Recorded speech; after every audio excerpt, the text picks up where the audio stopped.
Railway pharmacist recruitment 2024 নিয়ে আরও একটা বড় আপডেট। যারা রেলওয়ে ফার্মাসিস্টে 2024 পরীক্ষা দিতে চলেছো বা যারা ইন ফিউচারে রেলওয়ে ফার্মাসিস্টের জন্য নিজেকে প্রিপারেশন করার জন্য চেষ্টা করছো, জন্য আজকে একটা বড় আপডেট। সেই আপডেটটা হচ্ছে যে অ্যাপ্লিকেশন ফর্ম ফিল আপ তো শুরু হয়ে গেছে।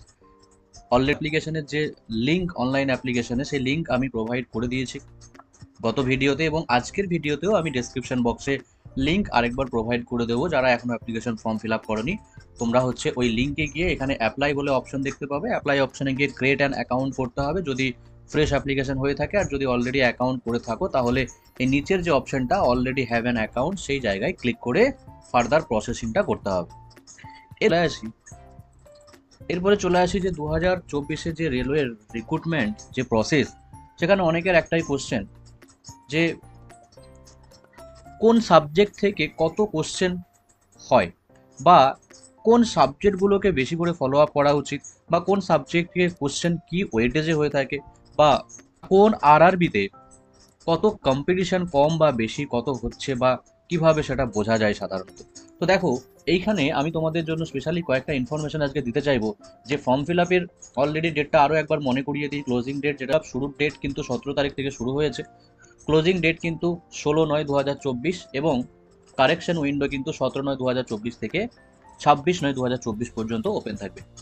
নেক্সট প্রসেস হচ্ছে অনলাইন অ্যাপ্লিকেশন। পুরোটাই হচ্ছে কিন্তু অনলাইন অ্যাপ্লিকেশন। ফার্মাসিস্টের যে পোস্ট, সেটা আমরা সবাই জানি লেভেল 5-এর যেখানে হয়ে থাকে, ফার্মাসিস্টের লেভেল 5, এবং C2 মেডিকেল, এবং এজ হচ্ছে 20 থেকে 38, 246টা পোস্ট হচ্ছে অল ওভার ইন্ডিয়া।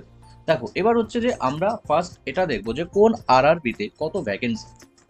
এই আরআরবি যেটা ভ্যাকেন্সি এখানে দেওয়া রয়েছে, এটা অলরেডি রেলওয়ে রিক্রুটমেন্ট বোর্ডের যে নোটিফিকেশন অফিসিয়ালি, সেই নোটিফিকেশনও কিন্তু বলা রয়েছে ডিটেলসে। আমি সেটা শর্ট সামারি করে তোমাদের আরেকবার এখানে বলে দিচ্ছি। ভুবনেশ্বরে যদি দেখি, তাহলে টোটাল আমাদের ভুবনেশ্বরে আরআরবিতে কোনো ধরনের ভ্যাকেন্সি সেখানে নেই। শিলিগুড়ির ক্ষেত্রে দেখতে পাচ্ছ সেকেন্দ্রাবাদ, রাঁচি, পাটনা, মুজাফরপুর, টোটাল মানে general, SC, ST, OBC, EWS, এদের টোটাল কতগুলো কার পোস্ট ডিফারেন্ট, মানে আলাদা আলাদাভাবে, তাহলে কিন্তু এখানে আমরা সেটা আলাদা করে দেওয়া রয়েছে। এখান থেকে দেখতে পারো কলকাতা, জম্মু কাশ্মীর, আহমেদাবাদ, প্রয়াগরাজ। অ্যান্ড নেক্সট বাকি যে আরআরবি জোনগুলো, আজমির, ব্যাঙ্গালোর, ভোপাল, বিলাসপুর, চণ্ডীগড়, চেন্নাই, গোরখপুর অ্যান্ড গুয়াহাটি, এগুলোতে কোন আরআরবিতে কতগুলো সিট ভ্যাকেন্সি সেটা কিন্তু দেখতে পাবো। এবার হচ্ছে দেখো, লাস্ট যে আমাদের 2019 আর 2015 যে আরআরবির যে পরীক্ষা হয়েছিল, সেই কোশ্চেন পেপারকে যদি আমরা অ্যানালিসিস করি, আমি পুরো কোশ্চেন পেপারটাকে অ্যানালিসিস করেই তোমাদের মধ্যে এই ইনফরমেশনটা, আজকে তোমাদের অনেকেরই দাবি ছিল যে একটা ইনফরমেশন যদি হয় তাহলে খুব ভালো হয়, তার জন্যই আজকে ইনফরমেশনটা বানানো। যেমন 2015 ফার্স্ট 2015 পেপারটাকে অ্যানালিসিস করে যা দেখলাম, সেখান থেকে ফার্মাকোলজি 7টা কোশ্চেন, অ্যানাটমি ফিজিওলজি 11টা কোশ্চেন, ফার্মাসিউটিক্যাল জুরিসপ্রুডেন্সের 4টা কোশ্চেন, কেমিস্ট্রি 4টে কোশ্চেন, বায়োকেমিস্ট্রি 6টা কোশ্চেন, ফার্মাসিউটিক্সের 4টে কোশ্চেন, এবং এইচইসিপি যেটা হচ্ছে health education and community pharmacy আর মাইক্রোবায়োলজি মিলিয়ে টোটাল দুটো সাবজেক্ট থেকে 7টা কোশ্চেন, ক্লিনিক্যাল ফার্মাসি থেকে একটা কোশ্চেন, বায়োফার্মাসিউটিক যেটা বি ফার্মের সিলেবাসে রয়েছে সেটা একটা question, and hospital and clinical pharmacy যেটা হচ্ছে টোটাল 5টা কোশ্চেন। তো এই মিলিয়ে ফার্মা পার্ট থেকে ছিল 50টা কোশ্চেন, এবং বাকি 50টা কোশ্চেন নন ফার্মা পার্ট থেকে। তার মধ্যে ম্যাথ টোটাল 18 কোশ্চেন, জিকে হচ্ছে 16, এবং জিআই হচ্ছে 16টা। তো এই 16 কোশ্চেন এবং 18টা ম্যাথ, টোটাল মিলিয়ে 50টা। তার মানে আরআরবির যে রিক্রুটমেন্ট 2015, সেখানে কিন্তু 50-50 কিন্তু রেশিওতে কোশ্চেন আমরা দেখেছিলাম, মানে ফার্মা পার্ট থেকে 50 এবং নন ফার্মা পার্ট থেকে 50। নেক্সট, যদি 2019-এর পেপারটাকে একটু অ্যানালিসিস করে দেখা যায়, তাহলে ফার্মাকোলজি থেকে 6টা কোশ্চেন, অ্যানাটমি ফিজিওলজি যেখানে গতবারে অনেক বেশি কোশ্চেন ছিল, সেখানে অনেকটা কমে গেছে, ফার্মাসিউটিক্যাল জুরিসপ্রুডেন্স থেকে 5টা কোশ্চেন, এবং কেমিস্ট্রি থেকে 16টা কোশ্চেন, বায়োকেমিস্ট্রি থেকে 3টে, ফার্মাসিউটিক্স থেকে 16খানা, এই health education and community pharmacy and microbiology থেকে টোটাল 6খানা কোশ্চেন ছিল। ক্লিনিক্যাল ফার্মাসি, বায়োফার্মাসিউটিক্স থেকে গতবারে একখানা ছিল 2015-তে, এবং 2019 সেটা 2খানা question. Hospital and clinical pharmacy একটা, ও আউট অফ সিলেবাস, যেটা হচ্ছে ফার্মা সিলেবাস থেকে একটু বাইরে কোশ্চেন একটা, আর ডিএসবিএম মানে হচ্ছে ড্রাগ স্টোর বিজনেস ম্যানেজমেন্ট থেকে 2টো কোশ্চেন, আর ফার্মা কগনোসি থেকে 7খানা কোশ্চেন। টোটাল ফার্মা পার্ট থেকে 70, এবং নন ফার্মা পার্ট থেকে ম্যাথ থেকে 6টা, জিকে থেকে 19টা, এবং জিআই থেকে টোটাল আমাদের কোশ্চেন ছিল সেখানে 5টা। তো টোটাল কোশ্চেন হচ্ছে 30টা। তার মানে 2019-এ 70 আর 30-এর রেশিও ছিল, 70 ছিল ফার্মা পার্ট, 30 হচ্ছে নন ফার্মা পার্ট থেকে কোশ্চেন। ঠিক আছে, এবার হচ্ছে কিনা যে এই যে কোশ্চেন প্যাটার্ন, এই কোশ্চেন প্যাটার্ন কিন্তু দেখো 2015-তে যে সাবজেক্ট থেকে কোশ্চেন অনেকগুলো বেশি ছিল, সেই সাবজেক্ট থেকে কিছু কোশ্চেন কিন্তু এবারে অনেক কম। যেমন যেমন অ্যানাটমি ফিজিওলজিতে যদি দেখি তাহলে হ্যাপ থেকে 2019-এ 5টা কোশ্চেন, কিন্তু 2015-তে কিন্তু 11খানা কোশ্চেন।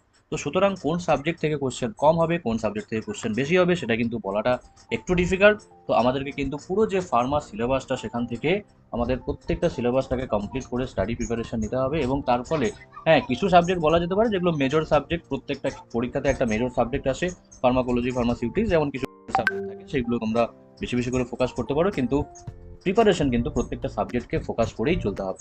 ওকে। আরআরবির কম্পিটিশনটা অনেক কিছুর উপর ডিপেন্ড করে হয়, তবে মোটামুটি একটা লেভেলে বলতে পারি যে যেখানে মোটামুটি সিট বেশি বা ভ্যাকেন্সি বেশি, সেই আরআরবিতে কম্পিটিশনটা কিন্তু একটু হাই হয়ে থাকে অলওয়েজ। তো এটা হচ্ছে আমাদের ইয়া করে ম্যাক্সিমাম সবার সঙ্গে কথা বলে বেশ কিছু আরআরবি দেখলাম, যেমন হচ্ছে মুম্বাই, কলকাতা, এগুলোতে একটু ভ্যাকেন্সি বেশি, কম্পিটিশন বেশি। তো তোমরা সেই এখানে লিস্ট দেখে আরআরবির অ্যাপ্লিকেশন করতে পারো। এবং প্রিপারেশন বেটার হতে হবে, যে আরআরবিতেই তুমি করো না কেন, প্রিপারেশন ফার্স্ট ক্লাস হতে হবে, তবেই গিয়ে তোমার কম্পিটিশন লেভেলে তুমি এগোতে পারবে। এবং তার জন্য প্রিপারেশন দরকার, এবং বেটার প্রিপারেশনের জন্য ফার্মাস্ট্রিট একাডেমি থেকে অলরেডি প্রিপারেশন শুরু হয়েছে বেশ কয়েকদিন আগে। নতুন ব্যাচে তোমরা জয়েনিং করতে পারো, যে কটা ক্লাস হয়েছে তার রেকর্ডেড ক্লাস অলরেডি তোমাদের মধ্যে থাকবে, রেকর্ডেড ক্লাস পাবে, যেখানে হচ্ছে এভরিডে ক্লাস হয়, এবং ফার্মা নন ফার্মা দুটোর জন্য অলওয়েজ ক্লাস চলতে থাকে। তোমরা কিন্তু এখানে দেওয়া এই নাম্বারে কন্ট্যাক্ট করে নিতে পারো। ঠিক আছে, তো আজকের আপডেট এই পর্যন্ত। নেক্সট কোনো আপডেট নিয়ে দেখা হচ্ছে খুব শিওরই। Thank you so much.